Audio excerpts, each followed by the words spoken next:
अस्सलाम वालेकुम जनाब, welcome back to our podcast. और आज बहुत ही स्पेशल गेस्ट हमारे पास मौजूद हैं। इंडिया से आए हुए हमारे बहुत ही अच्छे दोस्त तो खैर नहीं, दोस्ती भी पिछले आधे घंटे में इनसे हो गई है। बगैर किसी मजीद तमहीद के पवन टोकर साहब, welcome on the podcast. Thank you sir. नाम ठीक लिया मैंने आपको? बिल्कुल आपका बिल्कुल। वेलकम टू पॉडकास्ट और वेलकम टू पाकिस्तान। शुक्रिया शुक्रिया, दूसरी बार दूसरी बार ऐसे ही है। तो अभी लोग आपको देख के ये सोच रहे होंगे, बड़े हैरान होंगे कि आप किधर पाकिस्तान में एक इंडियन और इतने आराम से घूम फिर रहे हैं, इतनी स्माइल के साथ, इतनी खुशी के साथ, इतने सुकून के साथ। क्या सीन है, किधर पहुंचे हुए? पाकिस्तान में जो आएगा, अब तक जितने लोग आए हैं मेरे साथ और भी लोग आए। पहले मैं आया, फिर पिछले साल जब मैं आया था, फिर एक साल बाद ही दोबारा मैं आया। तो ये स्माइल का जो कारण है वो तो मुझे लग रहा है कि आप और लोगों से भी मिलते तो शायद आपको ऐसा ही लगता। तो पाकिस्तान में जिस तरीके से लोगों ने हमें प्यार दिया और पलकों में बिठाया, मेहमान नवाजी का तो पाकिस्तानी मेहमान नवाजी का तो मुकाबला ही नहीं है। पिछले कुछ दिनों में जितनी इफ्तारियां मैंने खाई हैं और जितना लोगों ने प्यार से खिलाया है, मेरा वज़न कुछ ज़्यादा बढ़ गया है। उसके लिए थोड़ा दौड़ लगानी पड़ेगी। सही है। पर ये मुस्कुराहट अंदर से है और बहुत खुशी महसूस होती है और लोग बहुत प्यार देते हैं। वो चेहरे पे वैसे बड़ी यूनिक बात है। बहुत सारे इंडियंस और बहुत सारे पाकिस्तानी भी इनफैक्ट ये शायद ना सोचते हो, उनका ख्याल होगा पाकिस्तान और इंडिया की बड़ी जो टसल होती है और बड़ी जो और तरह की बहुत सारी बातें आपके इल्म में ही हैं। आपने ये सारे के सारा किस तरीके से एक्सपीरियंस किया? ज़रा अपनी थोड़ी सी एक बतौर भारतीय शहरी के पाकिस्तान आने की कहानी थोड़ी सी शेयर कीजिएगा। हिंदुस्तान का हिस्ट्री, मैं हिस्ट्री में बहुत इंटरेस्ट रखता हूँ। मुझे लगता है पाकिस्तानी हिस्ट्री इंडिया के बिना और इंडियन हिस्ट्री पाकिस्तान के बिना कंप्लीट ही नहीं है। ये दोनों हिंदुस्तान और पाकिस्तान एक ही माँ के दो बेटे हैं जो करवट बदल के लेटे हैं। आज भी इनकी रगों में एक ही खून बहता है। ये आज ही वही खाते हैं। अगर मैं ऑस्ट्रेलियन हूँ, मैं विदेश में रहता हूँ, मुझे आज भी किसी पाकिस्तानी से जब भी बात होती है तो मैं ज़्यादा जुड़ जाता हूँ बजाय के और हमारे जो जितने भी साउथ के स्टेट हैं या और दूसरे मुल्कों के, क्योंकि हमारी ज़बान एक है, हमारा खान पान एक है, हमारी तरबियत एक है, काफ़ी सिमिलरिटीज़ हैं। तो मुझे लगता है कि हिंदुस्तान और पाकिस्तान में शायद अगर एक डिफरेंस कहा जाए तो शायद 10 मिनट का डिफरेंस है। और मैं 10 मिनट टाइम जोन की बात नहीं कर रहा हूँ, वो 10 मिनट उतना ही है जितनी देर में वो आप अपनी इबादत करते हैं और मैं अपने तरीके से अपनी इबादत करता हूँ। अदरवाइज़ पूरे दिन में अगर आप देखेंगे तो जो भी हम खाते हैं, जैसे हम रहते हैं, जैसे हम बात करते हैं, वो सब सेम है। तो इसलिए मुझे पाकिस्तान कभी अलग लगा नहीं और अपना लगा, इसलिए मैं बहुत टाइम से आना चाह रहा था। उसमें भी एक बहुत बड़ा रीज़न ये था कि हमारे हरियाणा से बहुत सारे लोग यहाँ पे आए। जब पाकिस्तान से तकसीम जब हुआ तो पंजाब के जब लोग यहाँ पे आए, उन लोगों के साथ मैं चाहता था कि उनसे पूछूं कि कैसा लगता है तकसीम के बाद जो लोगों का दर्द है उसको बांटूं, और जो बड़े बुजुर्ग हमारे यहाँ पे आ गए हैं उनसे मिलूं, उनका आशीर्वाद लूं। और हमारी हिस्ट्री की जितनी भी चीज़ें हैं, चाहे वो रणजीत सिंह हो, चाहे लाहौर का किला हो, पुरानी कहावत है कि जिसने लाहौर नहीं देखा हो जमे ही नहीं। अच्छा, ये कहावत आप तो भी पहुंची हुई है, जिन्हें लाहौर नहीं देखा हो ये पहुंची है, लेकिन मैंने इसे महसूस करा है। अच्छा। जो कल्चरल हब लाहौर है हमारे हरियाणा के लोगों के लिए, खास तौर पे सर छोटू राम बहुत इंपॉर्टेंट पर्सनैलिटी रहे हैं, बहुत रेस्पेक्टेबल पर्सनैलिटी रही हैं। वो लाहौर में फौत हुए और जिस ज़माने में हरियाणा और पंजाब, जब यूनाइटेड पंजाब के अंदर यूनियनिस्ट पार्टी की गवर्नमेंट थी, तो उन्होंने किसानों के लिए, कमेरों के लिए जो कानून बनाए थे, उसका आज तक लोगों को फ़ायदा होता है। लोग उनको याद करते हैं बहुत प्यार से, बहुत अदब से। तो मैं चाहता था कि वो हेरिटेज देखूं। हमारी साझी विरासत है, भगत सिंह हमारा साझा है। भगत सिंह ने ना तो हिंदुस्तान के लिए लड़ी थी, ना पाकिस्तान के लिए। उन्होंने एक अपने खित्ते के लिए, एक जॉइंट बर्रे सगीर के लिए लड़ाई लड़ी थी। उन्होंने कभी ख्वाब में नहीं सोचा था कि जिसके लिए वो लड़ रहे हैं वो बाद में 2 अलग अलग मुल्क बन के दुनिया के नक्शे पे होंगे। तो मेरी पता नहीं कैसी शायद अजीब आदत लगती है कि मैं जाता हूँ तो उस दौर में पहुँच जाता हूँ। मैं जब यहाँ शादमान चौक पे, जहाँ पे यहाँ के पाकिस्तानी भी भाई बहुत सारे हैं जो नहीं जानते हैं, जिस तख्ते पे भगत सिंह को हैंग किया गया था, भगत सिंह, राजगुरु, सुखदेव को, वो आज फव्वारा है शादमान चौक का। और उस जगह पे मैंने पिछली बार जब मैं आया तो मैंने कुछ नहीं किया, मैंने आंख बंद करके उनकी रूहें महसूस करी। उनसे बात करना चाह रहा था कि उनको कैसा लगता है इन 2 अलग अलग मुल्कों को देखकर। और वो उनकी रूहें बहुत दुखी थी और वो दुख में महसूस करता था। और उनसे इंस्पिरेशन लेने के लिए मेरी कोशिश थी। जिस लाहौर किले में गया तो मैं महसूस करता था कि रणजीत सिंह का दरबार लगा हुआ है। 2022 की BBC की रिसर्च के हिसाब से वोटिंग हुई पूरी दुनिया के अंदर, जिसमें रणजीत सिंह के राज को मोस्ट वेलफेयर स्टेट का खिताब नवाजा गया। हमारे लोगों ने उसको कभी पढ़ा ही नहीं। अपने हीरो को हमने आप गुमनामी में बल्कि धकेल ऐसे ही दिया। है, ठीक कह रहे हैं। जो आप पूरे लाहौर में घूमे होंगे, आपके उस वक्त के बहुत सारे मतलब गुलाब देवी अस्पताल से लेके बहुत सारी सड़कें और बहुत सारी जिन नामों के ऊपर हैं, उन सब से गुजरते हुए आपकी कैफियत जो है वो उसका बिल्कुल हम अंदाज़ा कर सकते हैं। 1 चम्मच। तो बस हमने अपनी मेन्यू के अंदर जानबूझ के जनाब पवन साहब को ही वो कुछ समोसा रोल, कुछ चिकन रोल ऐड नहीं किया आपके। नहीं नहीं, मेरे को अभी रात को खा लेते हैं, रात को खाऊंगा नहीं। माइक के करीब आते हैं। हाँ, रात को खाऊंगा नहीं मैं, मतलब रात को मतलब लिक्विड ही लूंगा अब तो। अच्छा, अगर सुबह होती तो खा लेते हैं। हाँ, सुबह होते तो खा लेते हैं। चिकन नहीं खाता, लेकिन समोसा तो एनी टाइम। अच्छा, चिकन समोसा कह रहे हैं। चिकन समोसा। चिकन समोसा नहीं खाता मैं। अच्छा अच्छा। हाँ, समोसा खा लेता हूँ, उसमें से चिकन निकाल के। बड़ा मुश्किल बड़ी मुश्किल है यार, बड़ी दिक्कत में आप लोग। जनाब ये चाय आ गई और हमारे भाई जो पीछे बैठे हुए बता रहे हैं कि लास्ट टाइम शादी में गए तो जहाँ भी जाए आगे से मीट, तो किस तरह आपने इसको मैनेज किया, फेस किया है? तो बड़ी आपको आजमाइश हुई होगी। नहीं, कोई आजमाइश नहीं हुई। मैं जो मतलब जिनके भी घर गया, उन सब लोगों ने इस बात का खास ध्यान रखा कि वो जिसके भी आगे से आगे उनका नेटवर्क इन्फॉर्मेशन पास कर रहे थे कि भाई हाँ हाँ ये खाते हैं, ये खाते हैं, ये खाते हैं। तो मैं जिनके भी घर गया ना, उन सब ने वही सब चीज़ें बना के तैयार सुना है रखी। बड़ा आपका पुरतबाक इस्तकबाल हुआ। ये जो आप बता रहे हैं कि आगे से आगे इन्फॉर्मेशन ट्रैवल करती गई, ये कहाँ की बात है? मुल्तान की बात ये कर रहे हैं? मुल्तान की बात है। मुल्तान में पिछली बार मुल्तान में गया, कसूर में गया, लाहौर में भी गया। तो कैसा स्वागत किया और लोगों ने पिछले आपका? मतलब आगाज़ ऐसे ही हुआ जैसे आप पहले पूछ रहे थे कि पाकिस्तान आने का कैसे हाँ, बताइए। सलाह बनी। 2016 के आसपास मैं हरियाणवी कल्चर और हरियाणवी चीज़ों के साथ काफ़ी जुड़ा हुआ था, और उस दौरान एक हमारा ऑनलाइन रेडियो होता था, तो मैं लोगों के साथ उस दौरान राब्ते में आया। तो पाकिस्तान के कुछ लोगों ने मेरे को ऐड करा उस ग्रुप के अंदर, और तब मैंने देखा 2016 से इन लोगों के साथ मैं राब्ते में था। सही। और इन लोगों ने इतने साल में जो एक रिलेशन को मेंटेन करा और जो प्यार दिया, उसकी वजह से आप कह रहे थे कि पाकिस्तान में डर, मुझे लगा कि मेरे को तो लग रहा था कि अगर मैं नहीं गया तो शायद मैं मर जाऊंगा इन लोगों से मिला बिना। तो मैं इनकी प्यार की खींच में पाकिस्तान आया, और मुझे तो लगा ही नहीं कि मैं दूसरे मुल्क में आया हूँ। क्या बात। मुल्क बनता है लोगों से, और पाकिस्तान में सारे लोग मेरे अपने थे। वाह। और इन लोगों ने जैसा मैंने सोचा था उससे कहीं ज़्यादा मुझे प्यार दिया। चांस ऐसा बना कि शादी अटेंड करने का मौका मिला, जो कि अपने आप में एक बड़ा कल्चरल इवेंट था। तो चीज़ें देखी और बहुत पसंद आया। काफ़ी अर्से बाद आपने वो देखी होंगी इस तरह की बहुत सारी ट्रेडिशनल चीज़ें। यहाँ के लोगों का मेरे को लगता है कि जब जिन लोगों के पास से जो चीज़ छूट गई ना, वो उसमें थोड़े से संभाल के रखते हैं। इन लोग, जो लोग वहाँ से कल्चर छोड़ के आए, उनको अपनी ज़बान से भी ज़्यादा प्यार है। यहाँ के हरियाणवी और यहाँ के जो लोग हैं, वो अपनी लैंग्वेज से, अपनी ज़बान से, अपनी बोली से ज़्यादा प्यार करते हैं।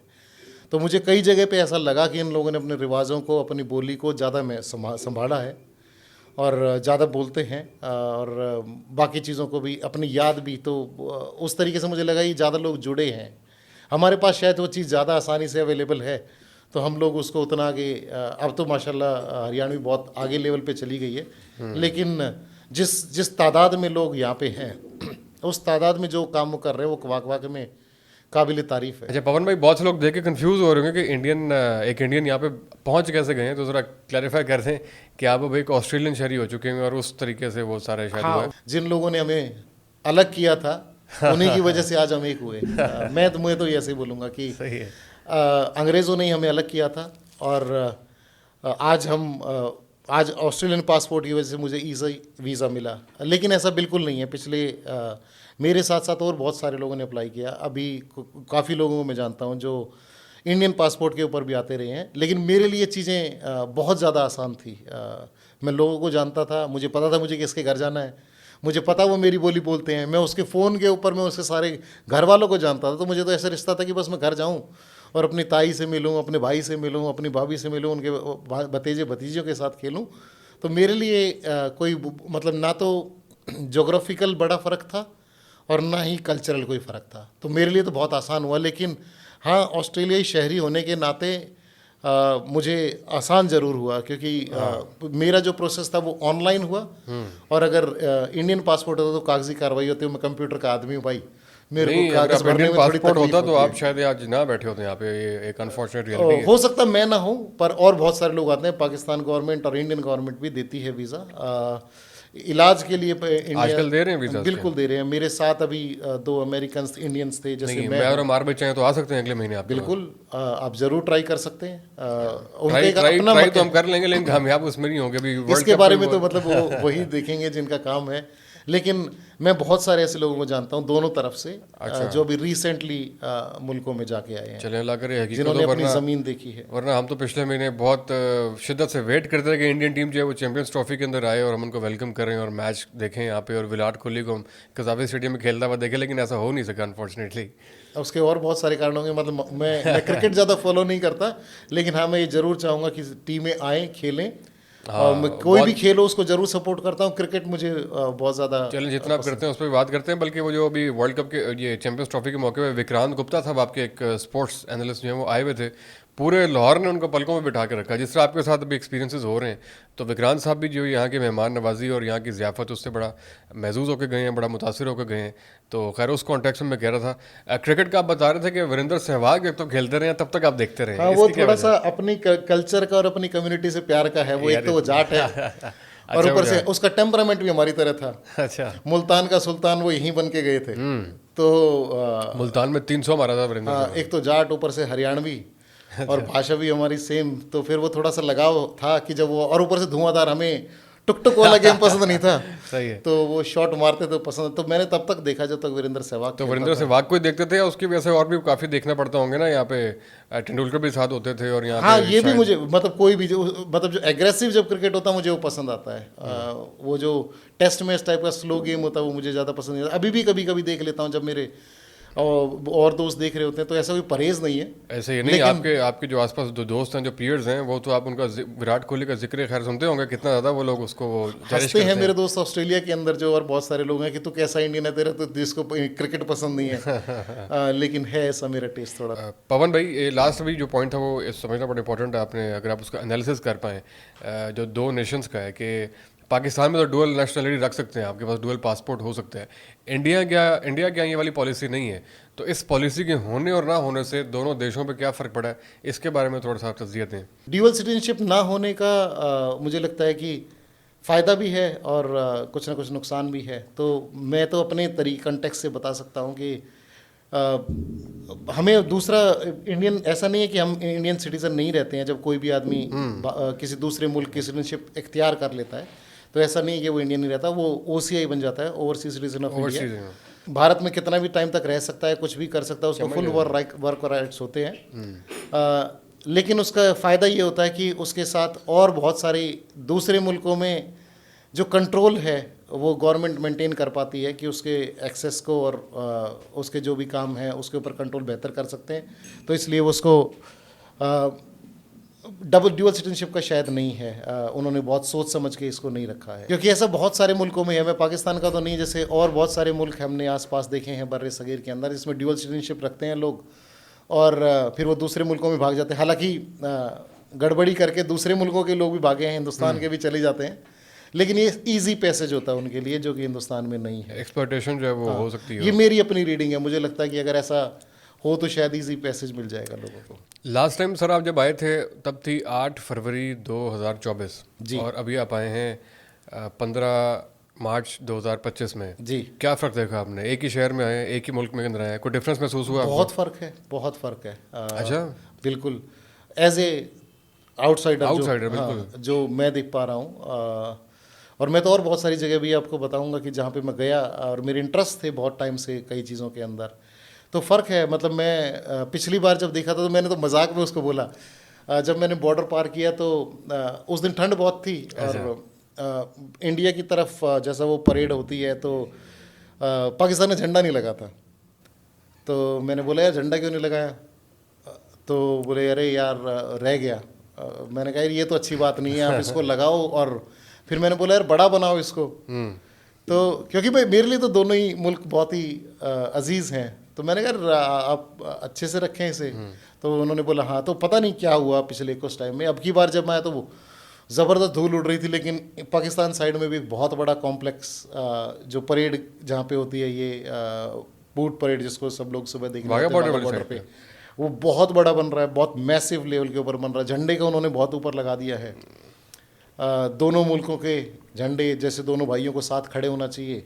अब मुझे लग रहा है कि बहुत जल्द दोनों के झंडे एक दूसरे के साथ कंधे से कंधा और दिल से दिल मिला के हवा में लहराएंगे और दुनिया में अपना एक बार फिर से बताएंगे कि हम एक हैं। सही है। और वाघा बॉर्डर से आगे आ रहे हुए क्या तब्दीली देखी आपने? लाहौर कितना बदलाव? मुझे लगा कि उन्होंने बहुत डेवलपमेंट हो रहा है, पर मुझे लग रहा है सब जगह एक साथ छेड़ दिया है। अच्छा। तो सारी ही सड़कें बन रही हैं, सब जगह पे ही काम हो रहा था, और बहुत सारी जगह के ऊपर मुझे लगा कि लोगों में भी फ़र्क दिखा मुझे। पिछली बार जब मैं आया था तो लोग शायद उस मोड में नहीं थे, या जो भी मैंने देखा, लेकिन अब की बार लोग बहुत ज़्यादा ऑप्टिमिस्टिक दिखे मुझे कि अच्छा। हाँ, कि कुछ हो रहा है। मैंने लोगों से पूछा कि रोड हाँ हाँ बनेगी, बन रही है, काम चल रहा है। तो मैंने ऐसा नहीं कि मुझे लगा, मैंने लोगों से पूछा कि यार ये अभी मिट्टी डाल के चले तो नहीं जाएंगे? ऐसा बहुत होता है दोनों ही मुल्कों में कि वो मिट्टी डाल के चले जाते हैं, रोडे बिछा के चले जाते हैं, और फिर होगा 6 महीने में। तो लोगों ने बोला नहीं हो रहा है, काम स्पीड से हो रहा है, ये अभी थोड़े दिन पहले ही हुआ और उसके बाद और आगे होगा। सही है। तो वो लोगों के अंदर भी ऑप्टिमिज्म दिखा। और सफाई का मतलब एक बड़ा फ़र्क जो मुझे दिखा, आपके अभी एम्पोरियो मॉल गया मैं, यहाँ पे आसपास ही कहीं और, क्योंकि मैंने पहले पाकिस्तान का और मुल्तान का, लाहौर का कंट्री साइड देखा, मैंने गांव के वो देखे। ठीक है। क्योंकि किसान होने के नाते मैं सबसे पहले तो आलू के खेत में गया लाहौर में। तो वो जो अब मैं जब जो पॉश लाहौर मैंने इस बार एक्सप्लोर करने की कोशिश की, हाँ हाँ। तो मुझे मतलब ये कहते हुए बिल्कुल भी हिचक नहीं है कि किसी भी वर्ल्ड लेवल के, जो मैंने और दुनिया के अलग अलग मुल्कों के अंदर अच्छा। 8-10 मुल्कों के अंदर जो वर्ल्ड लेवल के जो मॉल देखे हैं, वो सेम ब्रांड और सेम क्वालिटी की चीज़ें। इनफैक्ट मुझे बहुत अच्छा लगा कि सफाई, मैंने मतलब एक्सपेक्ट नहीं किया था। मैंने ऐसे बहुत सारी लोगों के दिमाग में गलत फहमियाँ हैं कि, और शायद यहाँ पे ना हो, और मेरी नज़र में नहीं है कि बहुत जगह पे लोगों ने कूड़ा फेंका हुआ है, कोई पान कर, बिल्कुल नीट एंड क्लीन, वॉशरूम सब जगह पे अवेलेबल थे, बहुत साफ़ थे। तो मुझे उस चीज़ से बहुत ज़्यादा अच्छा लगा, और मैं उसको रियली अप्रिशिएट दिस करता इज़ हूँ। Quite amazing. और ये आपके मुंह से सुन के बड़ा अच्छा लग रहा है, क्योंकि हम बाज़ औक़ात अपने आप को बड़ी सेल्फ ब्लेमिंग करते हैं कि हम शायद अच्छी कौम नहीं है, हमारा मुल्क अच्छा नहीं है, हमारा लाहौर अच्छा नहीं है। लेकिन आप एक आउटसाइडर जो कि इंडियन है और इस वक्त ऑस्ट्रेलिया में मुकीम है, आपके ज़बान से पाकिस्तान के लाहौर की तारीफ सुन के वाकई हमें बड़ी नहीं, तारीफ़ के काबिल तो है भाई। एक और बात बताऊँ मैं पाकिस्तान में बदलाव तो आ रहा है। मैं पिछली बार जब आया था तो मैंने ऑलमोस्ट 100 USD का वीज़ा फ़ीस अप्लाई करी। अच्छा। थी। और मेरे ख्याल में मैं खूब मैंने गूगल भी करा। जब मैंने अब की बार वीज़ा अप्लाई करा तो उन्होंने फॉर्म वॉर्म दिया, मैंने भर के भेजा, जैसे पिछली बार करा था सेम। और वो इतना आसान है पाकिस्तान का वीज़ा अप्लाई करना।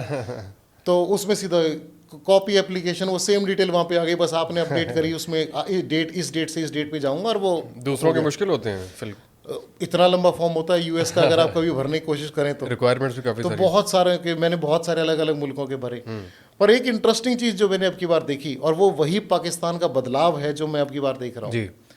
कि किसी भी, चाहे इंडोनेशिया हो, थाईलैंड हो, जो टूरिज़्म के लिए हैं, या जो चाहते हैं कि आप वहाँ के आके मज़े करें, घूमें फिरें, वो सब मुल्क आपसे कुछ ना कुछ वीज़ा फ़ीस चार्ज करते हैं। और पाकिस्तान को मैंने अप्लाई करा, मैंने फिर उनको मेल भी किया कि इसने मेरे को पेमेंट का ऑप्शन नहीं दिया है, तो पैसे कब देने हैं। अच्छा।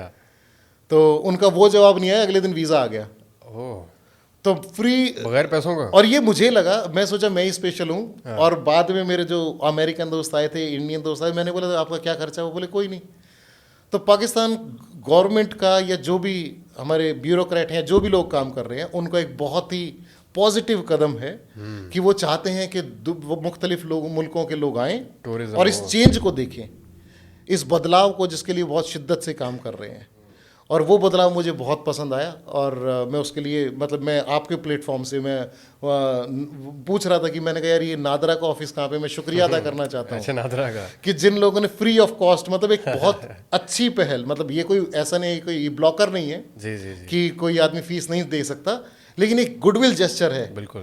कि ये बाहें फैलाने का एक तरीका है कि आप आएँ और देखें, और हम आपका स्वागत करते हैं, और हम आपके लिए खुशामदीद कहने के लिए आपके सामने खड़े। ये तो बड़ा अच्छा है जनाब, नादरा का आपने किया। इसके अलावा आपने क्या ऑब्जर्व किया? अगर आपने और भी चीज़ें जैसे शेयर की तो प्लीज़ वो भी शेयर करें हमारे साथ। एक और महकमा है भाई, जो जिसके अंदर मेरा खुद से बहुत इंटरेस्ट था, क्योंकि मैं काफ़ी अलग अलग मुल्कों में जाके मैंने देखा है, और एक डिपार्टमेंट है आपके यहाँ पे 1122 रेस्क्यू। जी जी जी, रेस्क्यू 1122। और मैं उसका बहुत पहले से फ़ैन था, क्योंकि मैंने बहुत सारे मुल्कों में देखा था कि उस तरह का कोई महकमा नहीं था। अच्छा। और जिसकी वजह से बहुत सारी जानें जाती थी। और मैं बोलूँगा कि आज बहुत सारे ऐसे मुल्क जिनमें मैं आज 8-9 मुल्कों में जिन्होंने घूमा हूँ, उनमें से सबसे स्ट्रांग और सबसे काबिल और जिस तरीके से काम कर रहा है वो रेस्क्यू महकमा पाकिस्तान। ना करें यार, ये आप क्या बातें कर रहे हैं। मैं वाकई में मैंने उनका स्टेशन विजिट करा, मैंने उनके मुल्तान में मैंने उनको बोला, रिक्वेस्ट की कि मुझे आप अपना स्टेशन विजिट कराएं। और मैं मेरे रोंगटे खड़े होते हैं वो देख के, जो उन्होंने फ़ोटो लगाई हुई थी जिस केस को उन्होंने हैंडल करा है, मैं वो फ़ोटो देख के हिल गया। और उन लोगों ने वो केसेस हैंडल करे हैं, एक्सीडेंट के और लोगों के चोट के, फायर के। और मैं उस डिपार्टमेंट को सैल्यूट करता हूँ कि मुझे लगता है एक जान बचाना पूरी इंसानियत को बचाने के बराबर है। और भी महकमे हैं, लेकिन ये जिस तरीके से काम करते हैं, जिस तरीके से मैंने थोड़ी देर रह के उनके अफसरों से बात करी, जिस तरीके से उन लोगों ने मुझे विज़िट कराया, दिखाया, और मैं बहुत इम्प्रेस हुआ इससे। और मैं चाहूँगा कि और मुल्क भी ये बहुत ही अच्छी चीज़ है जिसको कॉपी करना चाहिए और अपने मुल्कों में भी जितनी हो सके जान बचानी चाहिए। बिल्कुल बिल्कुल, माशाल्लाह। वेलकम वेलकम सर, वेलकम मोहतरम। आ जाएं। ये हाफिज़ साहब हैं, हमारे बड़े मरूफ पाकिस्तान का नाम है जी। हाँ, बस असी लास्ट 20 मिनट्स ਦਾ नहीं आए पवन टोकस भाई ने, हाफिज़ साहब पवन टोकस साहब ने इंडिया तो आए हुए ने, मुंबई तो अपनी ऑब्जर्वेशन शेयर कर रहे हैं काफ़ी। ये हाफिज़ साहब हैं, हमारे बड़े मरूफ पॉडकास्टर हैं। ये सारा ऐसे ही चला दें, शायद हम देखेंगे। तो ये तो बड़ा अमेजिंग है सर। ये बताइएगा, मुंबई से जो करीब तरीन आपने पाकिस्तान का शहर कौन सा देखा, वो मास्टत किस शहर में देखी? मैं ज़्यादातर बहुत सारे जगहों में, मतलब शहरों में नहीं गया, मैं वहीं पे गया जहाँ पे जो लोगों से मेरी पर्सनल थी। ठीक है। तो मैं बोलूँगा लाहौर का जो शहर है वो बॉम्बे का अलग है, कॉस्मोपॉलिटन, बॉम्बे के साथ नहीं, लेकिन लाहौर के साथ हमारा खासकर हरियाणा, पंजाब और जो यूनाइटेड पंजाब था उसके लोगों को बहुत लगाव है। ये फिर आप तफसील से ज़रा एक बार बता ही दें, ये जो गिरन आप इस बारे में बात करेंगे। लाहौर आपके लिए क्या है एज एन मुंबई का शहरी? हमारे लोगों के लिए pre partition Unionist sir Chhoturam यहाँ पे बैठते थे, जहाँ पे उन्होंने रहबर आज़म का खिताब उनको अवाम ने दिया था। पाकिस्तान के लोग उनको चचा खान कहते थे। और उन लोगों ने जिस तरीके से किसान का मेरे के लिए काम करा था और यहाँ पे लोगों को जो फैसिलिटीज़ दी थी, अंग्रेज़ के दौर में भी पंजाब की इकोनॉमी को जिस तरीके से उन्होंने संभाला था, वो मुझे बहुत इम्प्रेसिव लगता है। यहाँ के जो कपड़े हैं, यहाँ के जो डिज़ाइन है, मेरी भी ने ख़ास तौर पे कहा था कि जाओ तो लाहौरी सूट लेके आना। तो फैशन के लिहाज से, हिस्ट्री के हिसाब से जिस तरीके से चीज़ों को प्रिजर्व किया हुआ है, अगर कहीं और होता तो रणजीत सिंह की घोड़ी है लैला, जिसकी स्किन को इन्होंने आज तक एज इट इज़ संभाल के रखा है। रानी जिंदा के हाथ की शेप जो है किले के अंदर है। तो जिस तरीके से उन्होंने इस विरासत को अपनी मान के संजोया है, वो बहुत बेहतरीन है, वो दिल को छू लेने वाला है। और इसलिए मुझे लाहौर खास लगता है। मेरा अपना पर्सनली सिक्खी की तरफ बहुत ज़्यादा झुकाव है। अच्छा। तो ननकाना साहब को जिस तरीके से उन्होंने मेंटेन करा है, गुरु अर्जन देव शहीदी स्थल किले के मीनार पाकिस्तान के पास में ही है, तो जिस तरीके से उसको मेंटेन करते हैं रणजीत सिंह की समाधि को, तो वो मेरे को बहुत ख़ास लगा। और मुझे लगता है कि हिंदुस्तान में आने का पहला रास्ता, और ज़्यादातर लोग यहीं से आए, लाहौर ही था। तो यहाँ की तो मिट्टी के अगर उछालूंगा तो शायद हर एक एटम में से एक कहानी निकलेगी। ऐसे ही। तो बहुत सारी कहानियाँ हैं लाहौर की, तो कहानियाँ ख़त्म ही नहीं होती। एक माजिद साहब की किताब है किस्से लाहौर के, तो मैंने इनको बोला था कि मुझे दें, तो कल मुझे वो किताब लेने जाना है। अच्छा। और उसमें ऐसी ऐसी चीज़ें हैं कि आप सोच के हैरान हो जाते हैं कि जब इंग्लैंड को जो हमारे ऊपर रूल कर रहे थे, उस टाइम पे एक नानक शाही रुपया 13 पाउंड के बराबर था। तो कितना प्रॉस्परस था हमारा ये लाहौर। हमारे बच्चे पंजाब से और बाकी मुख्तलिफ शहरों से, हरियाणा से लाहौर में पढ़ने आते थे। हाई कोर्ट थी जिसके वर्डिक्ट्स आज तक भी लोग रेफरेंस देते हैं इंडियन कोर्ट में और पाकिस्तान की हाई कोर्ट्स के अंदर। इन्होंने जो फैसले दिए थे उस ज़माने में, वो कितने ही रेवोल्यूशनरी थे। तो वो बहुत सारी चीज़ें हैं ऐसी। मेरी पिछली बार भी मेरी ये तमन्ना थी और अब की बार नहीं हो पाई मसरूफियात के कारण। जो मेरी कोशिश है कि अगली बार आपके पॉडकास्ट से मैं फिर से बहुत सारे लोगों से ये दरख्वास्त करता हूँ कि यहाँ पे पुरानी असेंबली के अंदर सर छोटूराम की और खिज़र हयात खान टिवाना की फ़ोटो लगी हुई है। ये एक्सेप्शनल लीडर थे जिन्होंने प्यार, मोहब्बत, धर्म, इन धर्म से और सब चीज़ों से ऊपर रखा और हर एक इंसान की, आवाम के हित के लिए और फ़ायदे के लिए काम करा। तो मैं उनको जाके हाथ जोड़ना चाहता हूँ। अगर कभी मौका मिलेगा तो इस बार ना सही, अगली बार सही, जहाँ सर छोटूराम फौत हुए थे, शक्ति भवन जगह है, वहाँ मैं जाना चाहता हूँ। भगत सिंह प्रेसिडेंसी कॉलेज, उसको बहुत सारे यूट्यूबरों ने आके एक्सप्लोर किया है यहाँ पे अलग अलग जगहों को, लेकिन उसको कोई टच नहीं किया। तो जिस भगत सिंह जिस कॉलेज में पढ़ते थे, आज उसकी हालात क्या है और वो किस तरीके से वो कॉलेज चलाया जाता था, वो किस स्कूल में पढ़े थे। लोग उन जगहों को जो आज की डेट में लाइम लाइट में है, उनको तो दिखाते हैं, लोग जाके भगत सिंह का घर दिखाते हैं, क्योंकि वो सबको पता है। तो मेरी और लोगों से कि एक हमारी पर्सनैलिटी को सीमित ना करें, महदूद ना रखें। उनके एस्पेक्ट बहुत सारे हैं। वो आज स्कूल कहाँ है, वो कॉलेज कहाँ है, वो शादमान चौक जहाँ मैंने बताया, जी जी जी। जब भी कोई इंडियन आए या पाकिस्तानी भी जाए कि तो हमारे साझे हीरो हैं, तो उस वहाँ से जब भी गुजरे एक बार अपने दिल पे हाथ रख के याद करें कि हमारी कौम के, दोनों की साझा कौम के हीरे हैं।